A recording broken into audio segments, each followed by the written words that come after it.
அண்ணன் ஓபிஎஸ் அவர்களும் தம்பி உசிலம்பட்டி ஐயப்பன் அவர்களும் எனக்கு சட்டமன்றத்தில் ஓபிஎஸ் முன்னிலையில்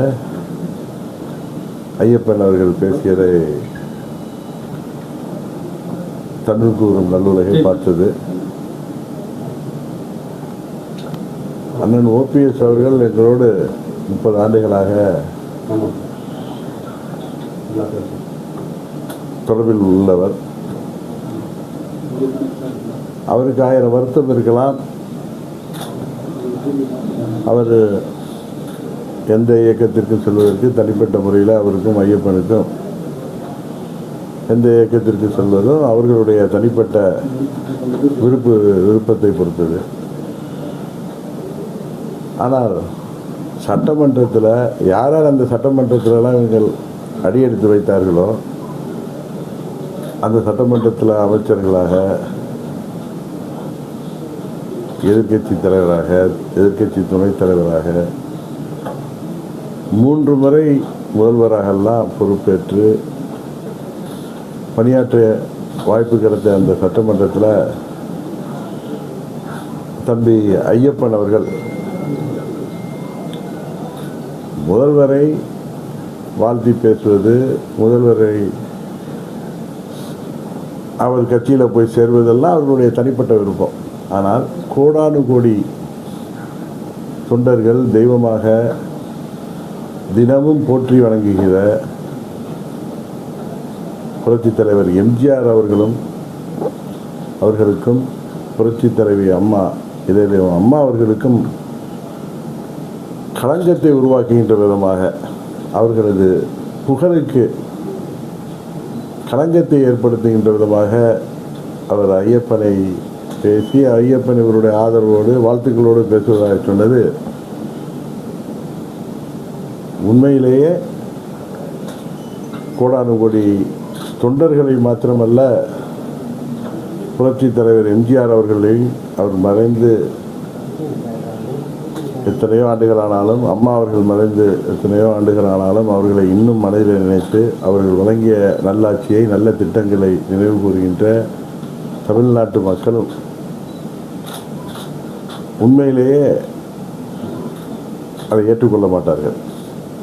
ஆனால் ஓபிஎஸ் அவர்களுக்கு எவ்வளதோ எண்ணங்கள் இருக்கலாம். அவர் இன்னும் மக்கள் பணியாற்ற வேண்டும் என்பதற்காக இன்னொரு கட்சிக்கு கூட சொல்லலாம். அவரும் உசிலம்பட்டி சட்டமன்ற உறுப்பினர் தம்பி ஐயப்பனும்.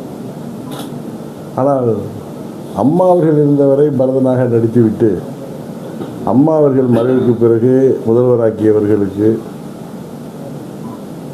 அந்த கட்சிக்கு, அந்த ஆட்சிக்கு எதிராக 2017 திமுக கொண்டு வந்த நம்பிக்கையில்லா தீர்மானத்தில் 2017 பிப்ரவரி 18 அன்று எதிர்த்து வாக்களித்தவர் தான் நண்பர் ஓபிஎஸ்.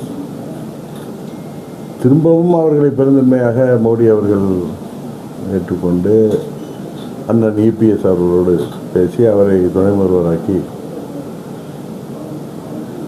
அம்மா அவர்களும் புரட்சித் தலைவராக உருவாக்கப்பட்டு அம்மா அவர்களால் கட்டி காக்கப்பட்ட அந்த இயக்கத்தில் இன்றைக்கு சொல்கிறார் பொதுச் செயலாளர் பதவி முக்கியம், இந்த எல்லா தேர்தலும் பொதுச் செயலாளர் பதவியை தலைவர் காலத்தில் இருந்த மாதிரி சட்டத்திட்ட விதிப்படி தொண்டர்கள் தான் தேர்வு செய்யணுங்கிறது. ஆனால் முதலாக அவர் ஒருங்கிணைப்பாளராக தேர்ந்தெடுக்கப்பட்ட பொழுது எப்படி சட்டத்திட்டங்கள் உருவாக்கினார் அவர் என்பது எல்லோருக்கும் தெரியும். என்ன ஒன்று தெரிகிறது என்றால், நண்பர் ஓபிஎஸ் அவர்கள் தனக்கு பதவி வேண்டும் என்பதற்காக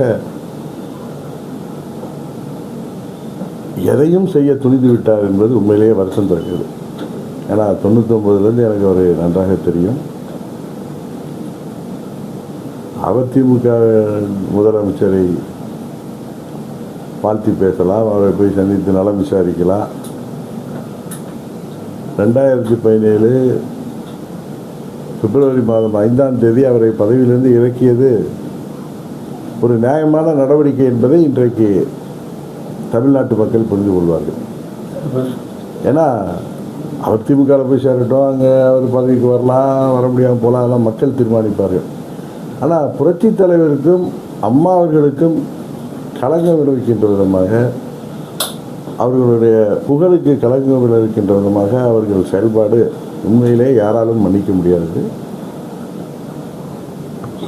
என்றைக்கும் உப்பை தின்றவர்கள் தண்ணீர் குடித்து தான் ஆகணும். அதற்கான பதிலை அவர்கள் சொல்லித்தான் ஆக வேண்டும் மக்கள் மன்றத்தில். அதை விட இன்னொரு சிறப்பு என்னன்னா, அங்கே துரியோதன கும்பல் மாதிரி இவங்க 2 பேரும் பேசியதை ரசித்து புன்முறுவலோடு ரசித்து கைதட்டி ரசித்த அந்த துரியோதன கும்பலை பார்த்தது எனக்கு மார்ச் 25, 1989 ஞாபகம் வந்தது. அம்மா அவர்களை அன்றைக்கு அவர்கள் எப்படியெல்லாம் அவமானப்படுத்தினார்களோ, இன்றைக்கு அந்த கும்பல் கைதட்டி அதை ரசித்தது, புன்முறுவலிட்டு ரசித்தது, அதற்கு ஏற்ப இவர்கள் நடந்து கொண்டது அம்மா அவர்களுக்கு, புரட்சி தலைவருக்கு இதைவிட ஒரு தீங்கு யாரும் இழைக்க முடியாது என்கிற அளவிற்கு அவர்கள் செயல்பாடு இருந்ததாகத்தான் நாங்கள் பார்க்கிறோம். அவர்கள் திமுகவுக்கு செல்வதிலோ இல்லது அவர்கள் திமுக ஆதரவாக இருப்பதிலோ அது அவர்கள் தனிப்பட்ட விருப்பம். ஆனால் எனக்கு என்ன திருப்தியாக இருந்துச்சுன்னா, பிப்ரவரி 5, 2017 என்று அவரிடம் அந்த கடிதம் பெற்றது எவ்வளவு சரியான செயல் என்பதை நான் உண்மையிலேயே பெருமிதமாக கருதுகிறேன். அவர்களுக்கு